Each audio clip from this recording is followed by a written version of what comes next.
So this is a tutorial on how to change an image, just like this one, into a graphic novel or sort of like cartoony scene.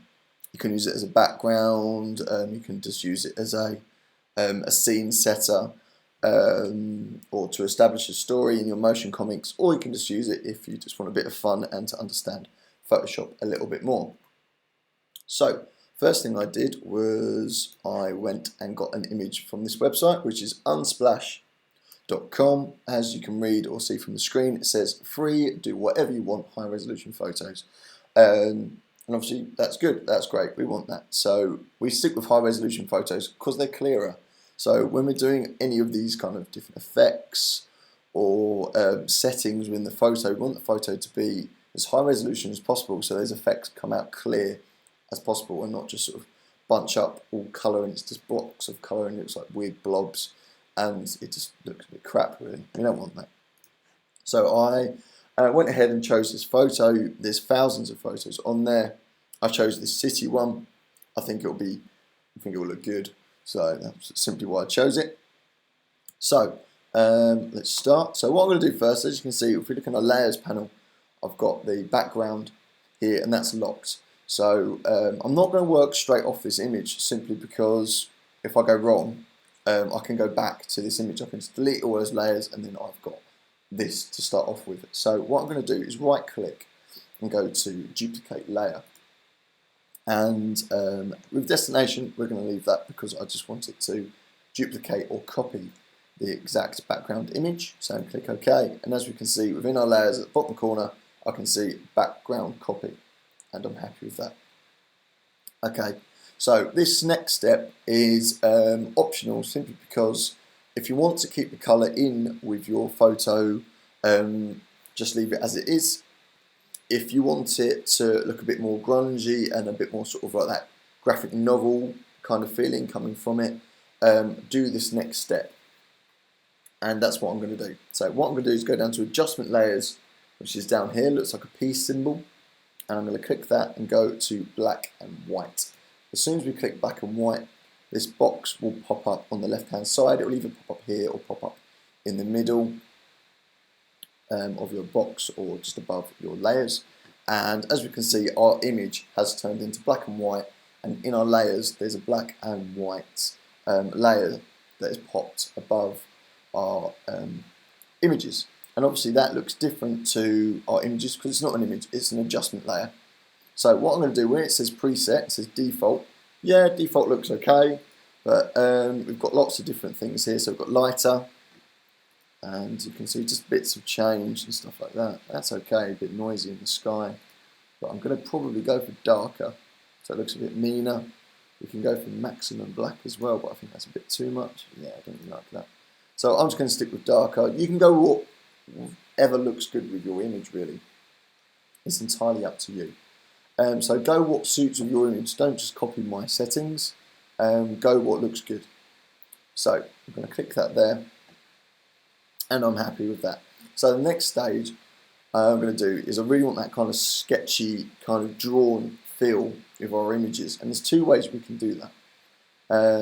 Again, I'm going to go down to adjustment layers and go to levels, and levels changes like the saturation, the richness and the darkness within all images. So you can use this to create a darker image or a lighter image. It's entirely up to you. So with the image black and white, all it's going to change is the black, white and greys within the image. So I'm going to click levels, and as you can see, here's our colour levels. What I'm going to do is I usually just type in 57 for that one and 73 for that one, and as you can see it's turned into a kind of a sketchy effect. So for your image it might look totally different and look a bit crap, but that's fine, don't worry, because what you can do is that we've got these little kind of arrows here where we can kind of master and touch up how we want our image to look. You don't have to go crazy on it. I'm not going to go crazy on it. I'm happy with those settings, I'm fine. I've got that weird kind of pattern there, but we're not going to worry about it really. It kind of adds to it, kind of like an ink stain. So I'm quite happy with that. Okay, so really that's the easy bit over and done with.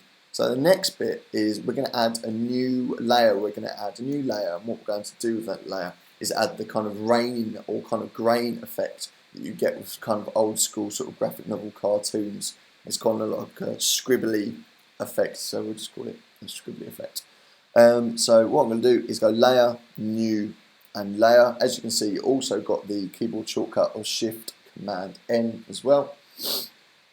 And so that would automatically create a brand new layer on top. And that's what we're going to do. We're going to click that, and that will create a brand new layer. And it wants me to name the layer. It's probably good to get in the habit of naming layers.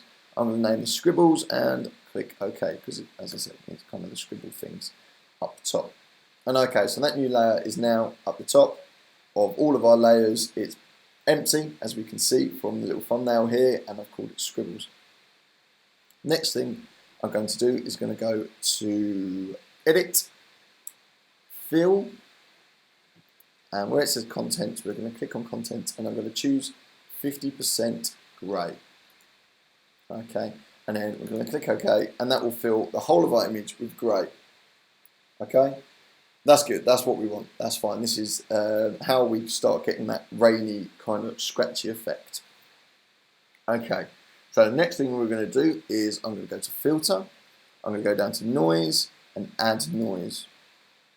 And this gives it like a fuzzy TV effect, as we can see here. So if you quickly look at those settings where it says amount 400%, so that's right up to the top.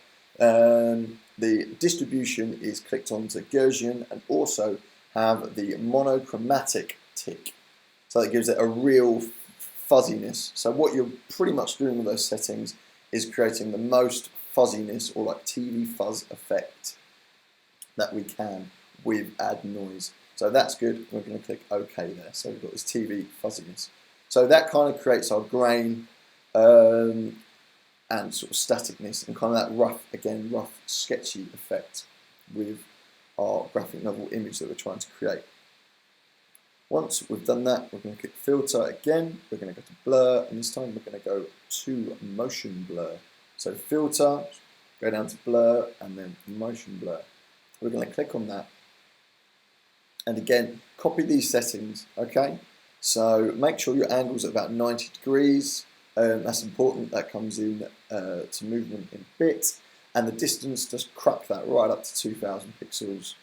Or whatever, because different Photoshops differ with the settings, but that's fine. So we've got the kind of liney effect, as I said, these kind of sort of scribbles, that sort of kind of rain effect going over our image. So what we're going to do is click OK. So I've got these lines, but as you can see, it's kind of gone, it's still kind of blurry or weird in the middle. So I want the lines to meet each other. I want these lines up here to meet these lines down here. So what I'm going to do is go up to filter and go motion blur and click that again. And as you can see, okay, the lines are kind of there. Click it again. So what we're doing is adding the effect over and over. Okay, yeah, I'm going to do it one more time. Yeah, I'm happy with that. So we can now see from what we started with like a blur line right in the middle, we've now got the lines joined up, and that's exactly what we are looking for. Okay, so the next bit, rain doesn't go automatically down and scribbles don't go automatically down, do they? So what we're going to do is we're going to move these. So we're going to zoom out a bit. So you can use Command minus or Control minus if you're on PC, or you can go with the zoom tool and click minus and get back and get back. And we're then going to go up to the move tool right at the top, as you can see. And we're going to go to edit, transform, and skew. So what I'm going to do here is hold shift on the keyboard and drag these out. I'm going to make it look like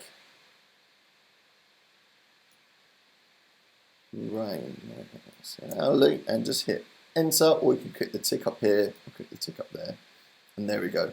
We've skewed our rain effect. Okay, right. So the next thing we're going to do is we are going to go and change the blend mode, because obviously we can't see anything, it's just lines. So we want that rain effect to come through. So what we're going to do is change our scribbles, and the blend mode is always above the layers. So at the moment our blend mode is normal. We're going to change that to vivid light. And what that will do is make, as you can see, there we go, make our image appear. So, but we can't really see our lines. We can kind of see it here, where it's kind of come through. That's kind of nice, but we can't see anything.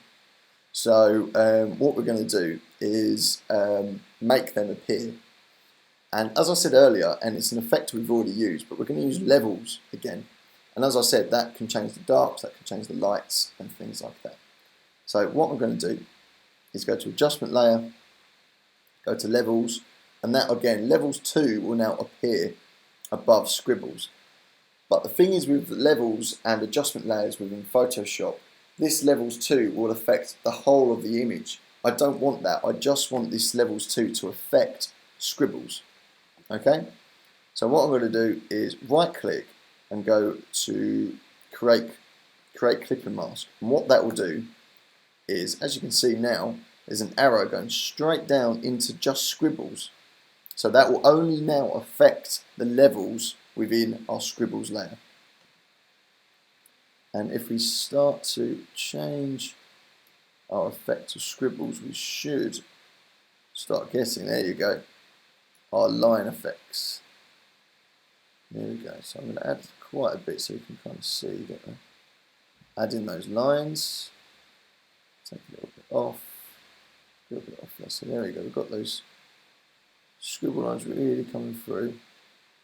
So you can adjust those how you please, really. So I'm going to pull those back just a little bit. So some coming in, some coming through.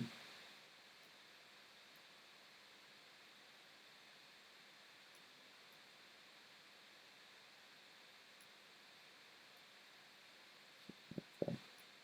Again, you can spend a million years fiddling with this. I'm quite happy with that because I don't want it to totally overtake my image. Also, what you can do is look at levels 2 again, and we can also change the blend mode on adjustment layers. So I'm going to change that to vivid light and see what happens. So I'm going to change the blend mode of levels 2 to vivid light, just like our scribbles layer.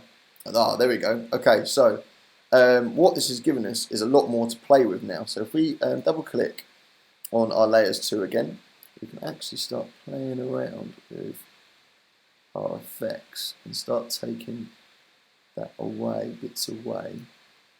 Oh, it's gone very white.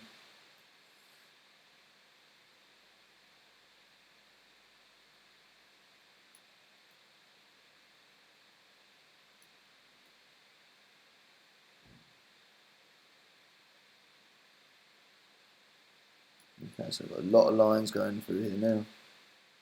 So you might not want all of these lines, so you can just change the blend mode back to normal. Again, if I went back, change it to normal. Can't see much, so again I would just change these settings. So we've got more pushing through. I think that would be good, I think that would be nice. I'm not going to have too many because I still want to show the effect, or still show you the image. I'm quite happy with that. So there we go. That's how you do it. It's really as easy as that. I hope this tutorial wasn't too painful. And yeah, cool. Thanks. See you later.